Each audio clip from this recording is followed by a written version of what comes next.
خب سعی کنین فکر کنین کامپیوتر ما بر یک ستاپ نیست، درست است؟ این حال ما میخوایم کامپیوتر خود بر یک ستاپ کنیم. اولین چیزی که نیاز دارین نود جی اس است. ها نود جی اس چی است؟ گفتیم یک پلتفرم است که سافتورهای مختلف میسازه، البته در بخش جاوا اسکریپت کار میکنه. خب جاوا اسکریپت براتون گفتم که زبان وب است دیگه، براوزرها کلش چی رو میفهمه، جاوا اسکریپت میفهمه و البته به خاطر داینامیک سازی استفاده میشه. این حال فکر کنین ما اولین چیزی که نیاز دارم باید نود جی اس انستال کنم. وقتی نود جی اس انستال کردم فکر کنین کامپیوتر ما خود استاپ است، میخوام چک کنم که آیا من نود جی اس انستال کردیم نکردیم. پاورشل نشته میکنین، پاورشل که نشته کردین اینو اوپن میکنین. دیگه نشته میکنین npm v نشته میکنم npm v. اگر اینجا ورژن بر من نشان داد بفهمین که اینستال شده. خب اگر نداد اینستال نشده. این اینستال شده از من npm. پس npm که اینستال شده نود هم نشته میکنیم. هر دویش باید چک کنیم. نود v. سیزنی ورژن 20 است. اینا npm و نود چی است؟ این npm در داخل نود است. وقتی نود اینستال کردی npm اینستال میشه. نود npm که از نود پکیج منیجر است. براتون گفته بودم که پکیج ها رو میتونین اینستال کنین. دی خوبی خود ریاکت نمی است که به هر کار یک پکیج داره. خب یعنی ریاکت خودش یک اپلیکیشن است که تمام فانکشنالیتی در داخلش باشه. فقط تو بر استراکچر میسازه. استراکچر این ساختار میسازه. ساختار اپلیکیشن در ریاکت جور میکنی، صحیح؟ و نظر به نیازت اگر خواستی مثلا فایل اکسل را یوز کنی، دیتا را از اکسل بگیری، میری پکیج اکسل انستال میکنی. اگر خواستی دیتای تا مثلا کیو آر کد براش بسازی، میری پکیج کیو آر کد انستال میکنی. اما تو به هر کار یک پکیج است. موضوع پکیج توسط چی انستال میکنی؟ npm. خب نود پکیج منیجر رو به خاطر میگن. یکی npx بود یکی npm بود. npx باز پریویلیج یا صلاحیتاش چیز بالاتر است. وقتی تو یک پکیج رو انستال میکنی که اکزیکیوت میشه یا رن میشه یا اجرا میشه، قابل اجراست، باز او رو توسط چی انستال میکنی؟ توسط npx. خب اما پکیجایی که قابل اجرا نیست، یعنی پکیجایی که وابسته به دیگه پکیج هست، یعنی خودش به تنهایی رن نمیشه، یوز میشه دیگه پکیج ها، باز او توسط چی انستال میشه؟ npm. موضوع رو امید گرفته باشین. خب ما اگر بخوایم که یک اپلیکیشن ریاکت کرییت کنیم نشته میکنیم npx، چونی چی میشه؟ خود ریاکت اکزیکیوت میشه، نه؟ نشته میگه npx create react app. صحیح نه؟ وقتی create react app گفتم دیگه چی میگم؟ نام اپلیکیشن هم میمونم. مثلا my app یا مثلا fs app. صحیح نه؟ انتر میگم انستال میشه. خب ما فعلا انتر نمیگم به خاطر که ما اپلود هم دارم، بازی وقت از زیاد میگیرم. ما اتومات وقتی اون کامند اکزیکیوت کنم یک فولدر به نام اون نام با امر نام که داده باشین اونجا یک فولدر ساخته میشه. خب او فولدر رو باز شما چی میکنین؟ به خاطر اینکه بار بار دانلود نکنین او رو شما به زپ تبدیل میکنین. این تو که ما زپ کردیم میبینید یک فولدر از نام زپ، یعنی مای اپ زپش کردیم. باز هر وقت که نیاز داشتین اینو چی میکنین؟ اکسترکت میکنین، میرین پروژه تون از نو دیگه او رو سرش کار میکنین. صحیح؟ حالا ما این اکسترکت میکنم و قبلا اکسترکت کردیم. فکر کنین ما این فولدر رو به کلتون دادیم. شما در خانه چی میکنین؟ فقط این نود اینستال میکنین و این اکسترکت میکنین، دیگه کار میکنین. صحیح؟ این اکسترکت کنین این تکس چیز چی میشه؟ براتون ساخته میشه. کنین ما این اکسترکت کردیم در کجا؟ در اینجا. اون روز کار کردیم در کدام فولدر بود؟ fs license بود. bootstrap npm and react نه projects میبخشید. projects ماتریال اینجا انداختیم projects. اینا bootstrap کجا انداختم من نمیفهم. خب امیر یک دفعه از طریق چی باز میکنم؟ یک دفعه VSCODE باز میکنیم. VSCODE کل جای نمیجا است تیار. صحیح؟ البته از دیگه کس است. ما اینجا اوپن ریسنت میگم سای فیچر اسکیلز ریاکت این است. اینو باز میکنیم.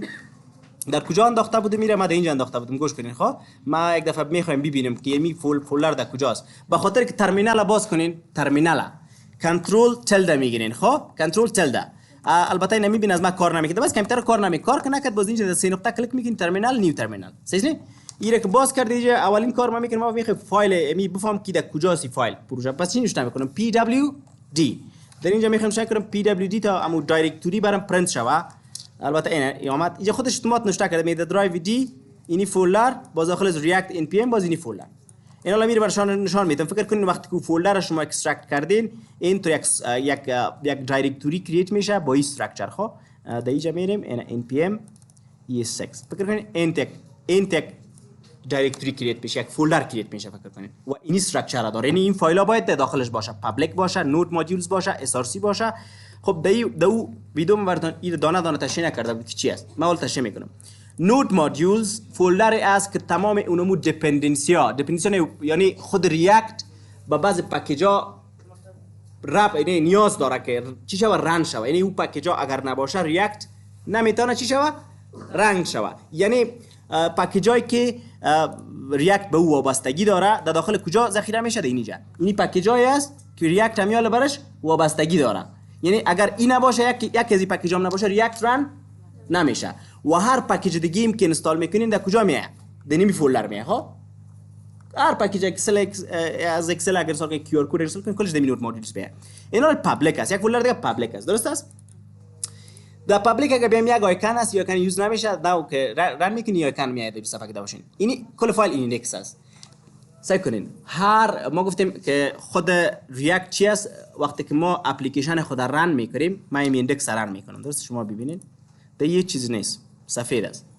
میبینین فکر کنین ریاکت کل المنت ها را در ایندکس مندازه. موضوع رو گرفتین خود ریاکت یک ورچوال دام خو میفهمین. سعی کنین یکی دام بود نه داکیومنت آبجکت مدل. گفتم وقتی که یک اپلیکیشن شما در براوزر رن میکنین او براوزر از او چی میسازه؟ یک ساختار تری میسازه. هر المنت به شکل تری پیش خود ثبت میکنه که بازور ما در رن تایم توسط جاوا اسکریپت میتونیم تارگت کنیم. سیزی این شکل ریاکت هم چی میکنه؟ با خود یک دام تخیلی میسازه. ورچوال چی معنا میده؟ تخیلی معنا میده. خب ورچوال دام میسازه پیش خود. همیشه که وقت رن کردی اپلیکیشن ای دام ریاکت چی میکنه؟ ای دام هم را با ای دام مقایسه میکنه، مقایسه یا کمپیر میکنه. هر تغییراتی که آمده باشه در ای دام سیزی در ای دام هر تغییر دام ریاکت هر تغییرات کرده باشه آمده باشه این در اینجا چی میکنه؟ فچ میکنه. یعنی فکر کن اگه اینجا یک A به B تبدیل شد اتومات ای B اتومات در اینجا فچ میشه. موضوع رو گرفتین؟ یعنی خدا کنه گرفته باشین هر تغییراتی که در ورچوال دام بیاد اتومات به شکل اتومات در خود دام براوزر فچ میشه. دیگه از اینکه خوبتر تاش نمیتونم ولی یک شکل نیست دیگه. اینا رو سعی کنین خود المنت ها گفتم در ایندکس کرییت میشه. یعنی ریاکت چی میکنه؟ ریاکت اینمی در صفحه پابلیک میره این ایندکس یوز میکنه. خب در اینجا چی میکنه؟ اما دام خود در اینجا کرییت یعنی المنت ها رو در این روت نشان میده. داخل از این روت شما اگه در ایندکس برین سعی کنید در ایندکس میگه یک المنت از به نام روت او را پیدا کن. روت در کجاست؟ روت خود اینمی این در پابلیک در اینجاست نه یعنی اصل نیست. این را پیدا میکنه وقتی که در ایندکس بری اینیشیال پوینت ما کجا بود؟ این فایل ایندکس بود. یعنی در ایندکس چی میگه؟ میگه اگه المنت به نام روت پیدا کو او را پارت داخل روت. صحیح نیست؟ در یک وریبل ذخیره کردیم. یعنی اونمو دیو که در داخل چی بود؟ در ایندکس بود. فکر یک دیو داشتیم اینجا نه اینه به نام روت. این را ما گرفتم. صحیح؟ گرفتم در کجا انداختم؟ در یک وریبل انداختم به نام روت. باز چی گفتیم؟ گفتیم در اینمی روت تو رندر کو. رندر چی معنی میشه؟ نشان بده. دمی روت تو نشان بده این المنت. این المنت چیز اپ است. اپ هم از کجا امپورت کردیم؟ اپ دینامی فولدر سه گفتیم import app from دیگه گفتیم دینامی فولدر /app.json. یعنی دینامی فولدر یک فایل از به نام اپ. اینا رو میریم داپ میبینین کی چیزی نیست فقط اینجا یک فایل یک کامپوننت دیگر امپورت کرده به نام چی ES6 در کجا گفتیم دینامی فولدر یک فولدر از به نام ES6 باز داخل از باز یک فایل از به نام ES6 مثلا این سه اینجا فولدر است نیست به نام ES6 در داخل از یک فایل از به نام ES6 بازو کامپوننت تا چی کردیم داخل اپ یوز کردیم.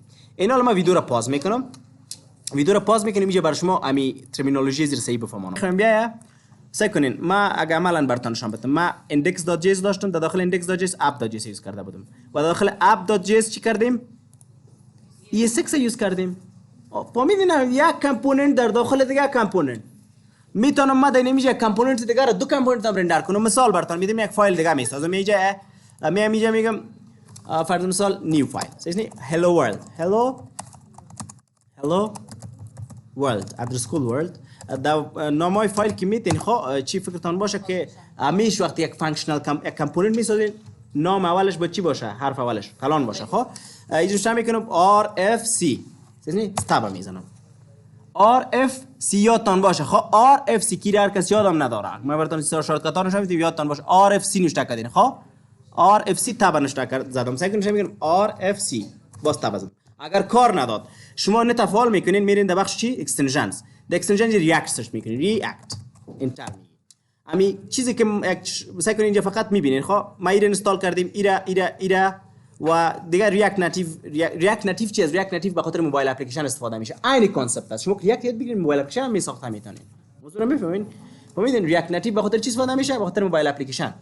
فعلا سعی کنین زیاد چیزا رو ما اینستال کردیم. این اکستنشن پک میتونین دانلود کنین. 4 لک نفر استفاده کرده. چند تا داره؟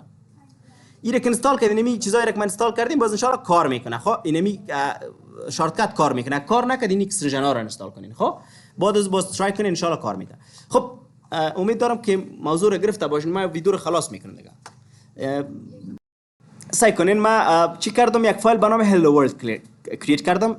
توسط ایران پاس پاک میکنم میشه RFC React Functional Component. RFC React Functional Component. چیزی کامپوننت های به شکل فانکشن می باشه. تا میذاریم یک فانکشن است یا نیست که فانکشن hello world ساختم نساختم. و این به شکل دیفالت اکسپورت کردیم. این چی معنی میده؟ یعنی هرگاه یک درخواست از یک فایل دیگه آمد به این فایل باید چی رو برش اکسپورت کنه؟ hello world. ساده و قدرم سخت نیست من میفهم، اما خب چون کانسپت نو است یکم سختی خدا داره. اینا من دیگه هر چیز نوشته میکنم. مثلا نوشته میکنم یک چی پرتم یک ایمیج میپرتم تا ایمیج میندازم. ایمیج رو انداختم میتونم img میندازم. صحیح نوشته میکنم src مساوی میشه. دیگه با src رو تو نمیتونی مثل چی وره. خب اینجا فعلا خالی میتونم src شه. باز نوشته میگم alternative چیز میگم نو فوتو، یعنی وقتی که نت نبود یا نتونست عکس بگیری چی نشون بده. باز چی میکنم ایرا کلوز میکنم. کلوز شد. سعی کنین این یک ایمیج شد. اینا رو چی میگیرم؟ یک هدینگ هم میگیرم. هدینگ اچ یک پس چک بسته میکنم. this میگم hello world. صحیح؟ اینا رو سعی کنین. hello world ما اگه بخوایم استایل هم بدم استایل هم دادم میتونم. خب چی رقم استایل میتونم؟ مثلا میگم یک فایل میسازم این index.css است. یا نمیشه یک فایل میسازم ساده. نمیشه یک نیو فایل نوشته میکنم style.css. دی بسیار امپورت آسان است. مثل دیگه ور نیست مثل html ور سخت. دیگه فقط چی نوشته میکنم؟ import صحیح style. البته استایل میشه نمیگی فقط کلش تکست میدی style. صحیح آدرسش میدی ممدمی فولدر /style.css. یعنی اول فایل چی شد؟ ایمپورت شد. هر استایلی کجا بتی اینجا اپلای میشه. اینا رو ما میخوایم اینی ایجا یک چی پرتم؟ یک عکس پرتم نی؟ عکس به شکل چی نمیپرتین داخل چی. خب در ریاکت عکس را به شکل آدرس نمیپرتین. عکس را ایمپورت میکنین در یک وریبل میپرتین. باز وریبل اینجا یوز میکنین. خب مثالش من براتون یک عکس اول جور میکنم. ما عکس دارم به فکر اینجا یک عکس دارم. این لوگو این عکس نیست. این عکس از دیگه. خب این عکس پنجی فقط چی میکنم؟ خب اینا یک موضوع است. آفرین خوب شد که این موضوع یادم اومد. شما وقتی در ریاکت کار میکنین صلاحیت ندارین از سورسی چی شوین بیرون شوین. یعنی تو فایلی که در بیرون از سورسی باشه تو را اکسس نمیتونی کرد. فقط کل کار سر کار د چی است؟ دنیوی داخل سورسی است. یعنی مگه فایل پابلیک پرتم اکسس نمیشه. اگر در هر جای بیرون بدون از سورسی پرتم اکسس نمیشه. پس دور پاس. خب به این خاطر چی میکنم؟ خب من پابلیک میام این می عکس چی میکنم؟ کپی میکنم. پس میام در کجا میندازم؟ در روی صفحه میندازم. مثلا این دیگه انداختم لوگو. در کجا انداختم؟ در روی صفحه سورسی دم داخل فولدر. ما در کجا هستم؟ ما داخل فولدر hello world هستم. میخوایم که ایمپورت کنم. چی میشه میکنیم؟ ایمپورت صحیح ایمپورت گفتن یک نام برش میتین. هر نام که میتین. مثلا میگم ایمیج صحیح from آدرس میتین. میگم dot چون یک فولدر عقب میریم. صحیح dot کدام عکس بود؟ لوگو یک سناود. صحیح اینی عکس ول چی شد؟ ایمپورت شد. چیز اخرش د ایمیج. این ایمیج کپی میکنین میندازین اینجا. موضوع گرفتین؟ اینا رو میریم سعی میکنین که کار میته نمیته.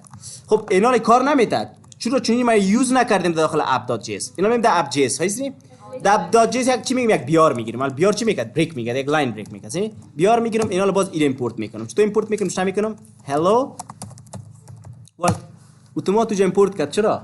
به خاطر که ما اکستنشنایش انستال کردیم. مگر منولی باید رو ایمپورت کنین. اکستنشن که کارتون ساده میشه. فقط نام کامپوننت میگیره اتومات تو ایمپورت میکنه در بالا. واسه گفتی قوسش رو بسته میکنم. این قوسش چی شد؟ بسته شد.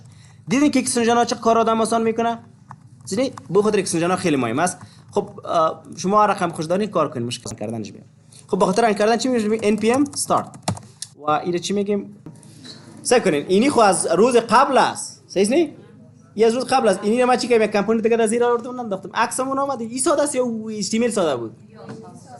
امروز فهمیدین که ساده است. فهمیدین؟ خب به می خاطر میگم آرام باشین. فهمیدین یکمه؟ ویدیو رو اگر ندید نفهمیدین این ویدیو رو باز اردوش من مرج میکنم ببینید 14 دقیقه ویدیوست. خب دیگه امروز